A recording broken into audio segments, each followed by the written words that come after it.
സ്വാഭാവികമായും നമ്മളെ സംബന്ധിച്ച് വലിയ ആശങ്കയാണ് ഗൾഫ് മേഖലയിൽ ഏതെങ്കിലും തരത്തിലുള്ള പ്രതിസന്ധികൾ രൂപപ്പെട്ടിട്ടുണ്ടോ എന്നത്. കാരണം ഗൾഫ് മേഖല കേന്ദ്രീകരിച്ച് GCC രാഷ്ട്രങ്ങൾക്ക് നേരെയുള്ള ആക്രമണം ഇറാൻ തുടരുകയാണ്.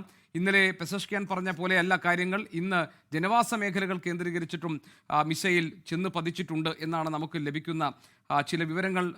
അന്താരാഷ്ട്ര മാധ്യമങ്ങൾ റിപ്പോർട്ട് ചെയ്യുന്നത് ബഹ്റൈനിലെ സൽമാൻ പോർട്ടിന് നേരെ ആക്രമണം ഉണ്ടായിട്ടുണ്ട്, ജനവാസ കേന്ദ്രങ്ങളിൽ ആക്രമണം ഉണ്ടായി എന്ന വിവരങ്ങൾ വരുന്നു. കുവൈറ്റിൽ 2 സൈനികർ കൊല്ലപ്പെട്ടിട്ടുണ്ട്. ദുബായിലെ അൽബർഷയിൽ ഡ്രോൺ അവശിഷ്ടം വീണ് ഒരാൾ മരിച്ചു എന്നുള്ള വിവരം വരുന്നുണ്ട്.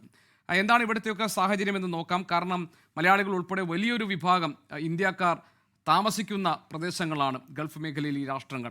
മുഹമ്മദ് റഹീസ് ഞങ്ങളുടെ പ്രതിനിധിയുണ്ട് ദുബായിൽ നിന്ന്.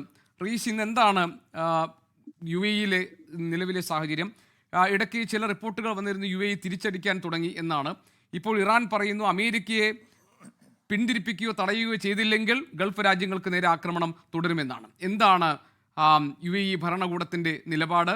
ഇന്ത്യക്കാരുടെ സുരക്ഷ സംബന്ധിച്ച കാര്യങ്ങളിൽ ആശങ്ക ആവശ്യമുണ്ടോ? ആദ്യം തന്നെ ഞാൻ ഈ ദുബായിലെ ഇപ്പോഴത്തെ കുറച്ച് കാഴ്ചകൾ കാണിച്ചു തരാം. ഇത് എപ്പോഴും അങ്ങനെ കാണാൻ കഴിയുന്ന കാഴ്ചകളല്ല. ഈ ഒരു യുദ്ധത്തിന്റെ സമയത്ത് എങ്ങനെയായിരിക്കും ദുബായ്, എങ്ങനെയായിരിക്കും അല്ലെങ്കിൽ ഈ രാജ്യങ്ങളിൽ പ്രധാനമായിട്ടും UAE-യിലെ എല്ലായിടത്തെയും കാഴ്ചകൾ എങ്ങനെയായിരിക്കും എന്ന് മലയാളികൾ സ്വാഭാവികമായിട്ടും അത് കാണാൻ ആഗ്രഹിക്കുന്നുണ്ട്. അപ്പോൾ സത്യത്തിൽ സ്ഥിതിഗതികൾ ഇവിടെ ഇങ്ങനെയാണ്, ശാന്തമാണ്. സാധാരണ നിലയിൽ ഒരു ഞായറാഴ്ച വൈകുന്നേരം എങ്ങനെയാണോ ആ വൈകുന്നേരമുള്ള തിരക്കും കാര്യങ്ങളും ഒക്കെ ഉണ്ട്. വീടുകൾക്ക് സമീപമായിട്ട് വാഹനങ്ങളൊക്കെയും പാർക്ക് ചെയ്തു വെച്ചിരിക്കുന്നു. മറ്റ് സൗകര്യങ്ങളെല്ലാം, അതിപ്പോൾ ടാക്സി സൗകര്യങ്ങളായിക്കോട്ടെ അല്ലെങ്കിൽ കുട്ടികൾ കളിക്കുന്നതായിക്കോട്ടെ, മറ്റ് എല്ലാ കാര്യങ്ങളും അതിൻ്റെതായ നിലയിൽ തന്നെ കൃത്യമായി നടക്കുന്നു. പ്രത്യേകിച്ച് ഈ ഒരു നോമ്പ് തുറയുടെ സമയമൊക്കെ ആയി വരുന്നു, ആളുകൾ പള്ളിയുടെ അടുത്തേക്കൊക്കെ പോകുന്നു. ആ നിലയിലേക്ക് കാര്യങ്ങൾ, ഈ ജനജീവിതം ഏതാണ്ട് കൃത്യമായി സാധാരണഗതിയിൽ തന്നെ പോയിക്കൊണ്ടിരിക്കുകയാണ്.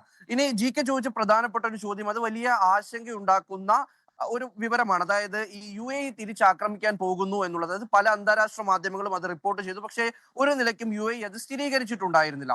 അപ്പോൾ അതിനുശേഷം ഇപ്പോൾ UAE-യുടേതായ നിലയിൽ ഒരു വിശദീകരണം വന്നിരിക്കുന്നു. അതായത് യാതൊരു തരത്തിലും തങ്ങൾ യുദ്ധത്തിൽ പങ്കാളികളാകാൻ ആഗ്രഹിക്കുന്നില്ല, ഒരു നിലയ്ക്കും യുദ്ധത്തിൽ പങ്കാളികളാകാൻ ആഗ്രഹിക്കുന്നില്ല.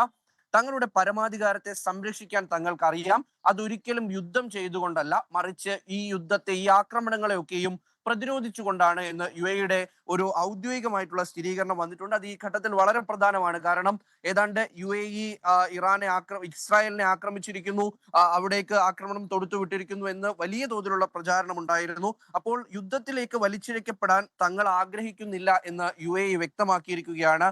ആ നിലപാട് ശക്തമായി, ആദ്യം മുതലുള്ള നിലപാട്, അവർക്ക് ഇപ്പോൾ പറയാൻ കഴിയുന്ന ഏക നിലപാട് അത് അത്തരത്തിൽ തന്നെ വ്യക്തമാക്കുകയാണ് UAE. ഒപ്പം തന്നെ ഈ അറബ് ലീഗിൻ്റെതായിട്ടുള്ള ഒരു യോഗം അല്പസമയം മുമ്പ് നടന്നിരുന്നു. അതിൽ ഓരോ രാജ്യങ്ങളും തങ്ങളുടെ നിലപാടുകൾ വ്യക്തമാക്കി. അതിലും UAE ഇതേ നിലപാട് തന്നെയാണ് പറഞ്ഞത്. ഒപ്പം തന്നെ മറ്റ് രാജ്യങ്ങളും തങ്ങളുടെ പരമാധികാരത്തിന് നേരെ നടത്തുന്ന ആക്രമണത്തെ തങ്ങൾ അപലപിക്കുന്നു.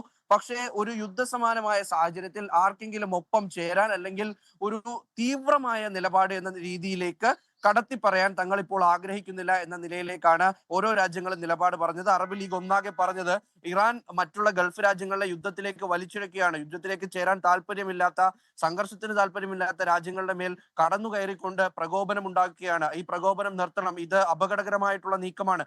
അത്തരത്തിലാണ് അറബ് ലീഗ് ഇക്കാര്യങ്ങളെ വ്യക്തമാക്കിയത്. അപ്പോഴും ഒമാൻ വീണ്ടും ഈ പറയുന്ന ഇറാന് അനുകൂലമായിട്ടുള്ള നിലപാടുമായി രംഗത്തെത്തിയിട്ടുണ്ട്. ഇത് വളരെ ഒരു ക്രിട്ടിക്കലായ, ക്രൂഷ്യൽ ആയിട്ടുള്ള സിറ്റുവേഷൻ ആണ്. ഇവിടെ ചർച്ചകൾ നടക്കണം, അനുരഞ്ജനങ്ങൾ ഉണ്ടാകണം. അങ്ങനെ ഒരു നയതന്ത്ര ഇടപെടലുകളിലൂടെ ഇറാനെ സമീപിച്ചുകൊണ്ട് ഈ ആക്രമണത്തിന് കുറവുണ്ടാക്കുന്ന തരത്തിൽ ഈ അമേരിക്കയും ഇസ്രായേലിനെയും സമീപിച്ച് ഇതിലൊരു ഇടിവുണ്ടാക്കണം, കുറവുണ്ടാക്കണം, സംഘർഷം ഒഴിവാക്കണം എന്ന തരത്തിലേക്കൊക്കെയാണ് ഒരു നിലപാട് പറഞ്ഞു പോയത് ഒമാൻ.